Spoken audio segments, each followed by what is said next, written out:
Bonjour, bienvenue à une nouvelle vidéo du cabinet Lando Associés. On va parler communication de documents administratifs en ligne. Bah oui, je fais quoi quand on me demande des documents ou qu'on me demande de les mettre en ligne alors que j'ai des données qui sont énormes, informatisées et à anonymiser. On fait comment? Eh bien, à la base, on avait les règles que nous connaissons bien en matière de documents administratifs, qui d'ailleurs donnent lieu à un régime particulier d'accès aux documents, s'il est communicable, s'il existe, s'il est définitif, si c'est bien un document administratif, certains actes ne relèvent pas de cette catégorie, s'il n'est pas créé pour le demandeur, etc. Bon. Et puis d'ailleurs d'autres régimes à côté, communication de documents particuliers pour une future délibération pour un conseil municipal par exemple, il y a un régime à part pour ça, etc. Il y a quelques autres régimes à part. Oui, sauf qu'on voit que ceci est daté. Parce que la plupart du temps, on nous dit un document administratif n'est pas communiqué parce que il n'existe pas, il est créé. Oui, mais si on parle de base de données, si on parle de données que l'on a dans un ordinateur et qu'en 3 clics on peut faire un document mais qui n'existe pas, c'est communicable ou c'est pas communicable? Eh bien, sur ce point, il faut d'abord regarder le code, à commencer par l'article L311-9 du CRPA, un code des relations entre le public et l'administration, qui nous dit bien que le droit à communication de documents va s'exercer dans les limites des possibilités techniques de l'administration, ce qui est une limite dont on me voit tout de suite le flou. Et puis, le juge s'est emparé de cette difficulté et a fixé les frontières de ce qui était communicable et ce qui ne l'était pas, et avec quelles limitations, par des arrêts très intéressants de 2022 et de 2023. Voyons ça ensemble. Premier élément, on va avoir un document administratif si je peux l'établir par extraction des bases de données dont l'administration dispose, si ça ne fait pas peser sur elle une charge déraisonnable. Bien. Donc on va avoir la possibilité de considérer qu'il y a communication de document administratif si en quelques clics, c'est avec un travail non déraisonnable, je réussis à le produire en fait ce document. Mais, par exemple, va être une demande abusive, le fait de demander copie papier de documents auxquels on a accès en ligne. Certes, c'est pas nouveau, mais je vous le rappelle au passage, et comme le Conseil d'État l'a fait en 2022, et sauf si le demandeur, et ça a été un peu renouvelé dans la formulation, sauf si le demandeur fait valoir une difficulté d'accès à son espace personnel ou autre raison valable. Et puis, on va avoir un élément d'ailleurs sur ce point. Dans certains cas, il pourrait y avoir communication, mais avec un effet différé. Par exemple, pour les algorithmes. Parcoursup, par exemple, Conseil constitutionnel, 3 avril 2020. Oui, c'est bien communicable, mais bon, après coup, parce que sinon les gens peuvent se retrouver à tricher.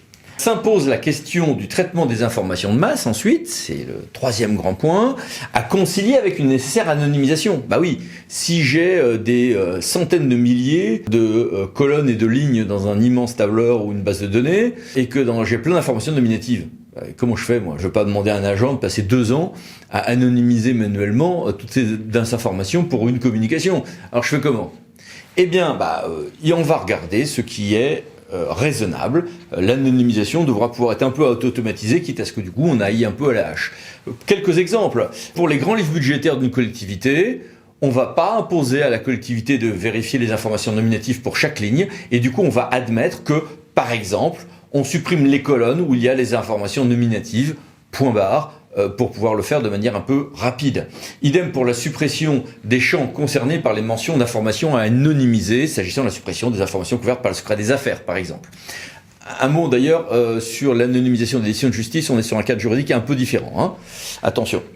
Pareil pour les annuaires ou listes d'inscription au tableau des ordres professionnels, qui peuvent être des documents administratifs dans un grand nombre de cas. Et là, le juge est allé un peu au-delà. Il a admis qu'on puisse anonymiser des choses de manière un peu automatique, mais qu'un certain nombre d'informations nécessaires, appréciées au cas par cas par le juge, puissent devoir être mises en ligne, mais dans un cadre juridique un brin différent, et au besoin, à charge pour l'administration ou la personne publique en charge d'une mission de service public, par exemple un ordre professionnel, de faire même des modes de recherche adaptés.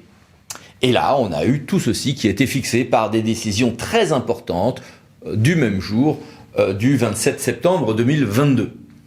L'étape d'après, c'est quoi? L'étape d'après, c'est évidemment quelqu'un qui va dire « moi je veux tout ça, et puis je veux que ça soit conforme à mon outil, et d'ailleurs, je veux que tu utilises tel outil ».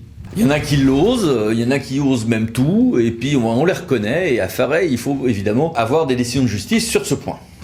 En l'occurrence, une association, pour la décision de 2023 dont on va parler maintenant, qui s'appelle Ouvre-Boîte, avait demandé au tribunal administratif la publication en ligne de tous les fichiers XML générés par les collectivités territoriales par une application Totem, donc tout ce qui est budgétaire, maquette, etc.